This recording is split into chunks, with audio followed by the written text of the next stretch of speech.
How can I still my mind? My mind is so agitated.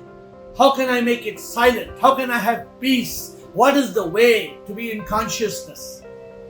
People ask questions. How I have to make my mind still? The mind is bombarding me with 50 thoughts a minute. This can be up to 50,000 thoughts a day. The thoughts of fear, stress, worry, anxiety, depression, even suicide. How do I still this rotten mind of mine? Imagine you're driving a car and you're at 150 speed.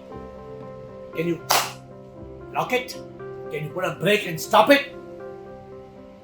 Generally, you slow down 150, 140, 130, 121, 80, 70, 60, and then you brake and the car comes to stop. The mind has to come to a standstill, to silence. And sometimes it takes practice to still the mind, to put on the brakes to our thoughts. And just like we can stop walking and stop singing and stop eating, we can stop thinking. But this needs resolve. We have to resolve. And how do you stop thinking? How do you still the mind?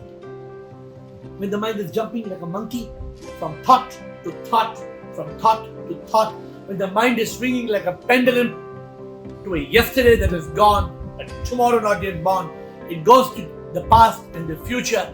It makes us live with our fears and then worries, with regrets and anxieties. You watch the mind. Watch it.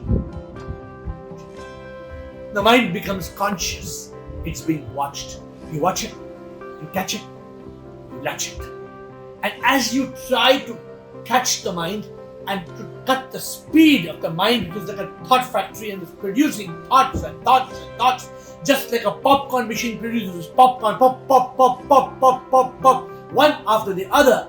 You try to reduce the speed of the mind, the pace of thoughts, and then when the mind becomes slow and slow and slow, and you reach that state of stillness, the state of thoughtlessness, a state of consciousness, you lock the mind in the state of consciousness.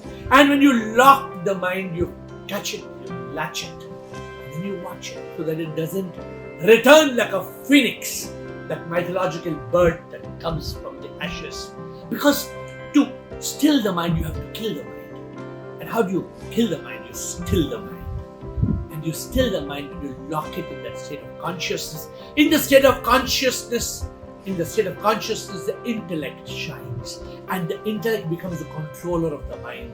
It discriminates thoughts. It doesn't let random thoughts take us by the neck. Because when we are in thought, we are caught.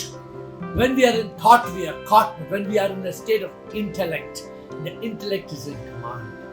And the intellect catches hold of thought by thought by thought. It doesn't let a thought become a feeling and an action. It catches a thought and discriminates the thought, black and white and wrong and right. And then it lets the thought become a feeling and an action. So we become a master. One day there was a man who was riding a horse and somebody asked him, "Where are you going?" He said, "I don't know. Ask the horse."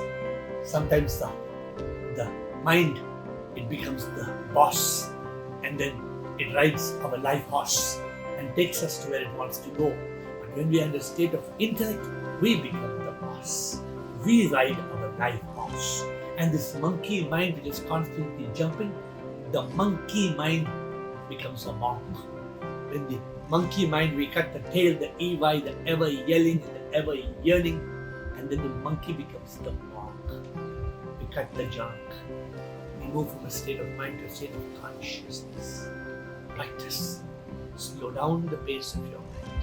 Slow down the pace of your mind and lock the mind in consciousness. And let the intellect take charge.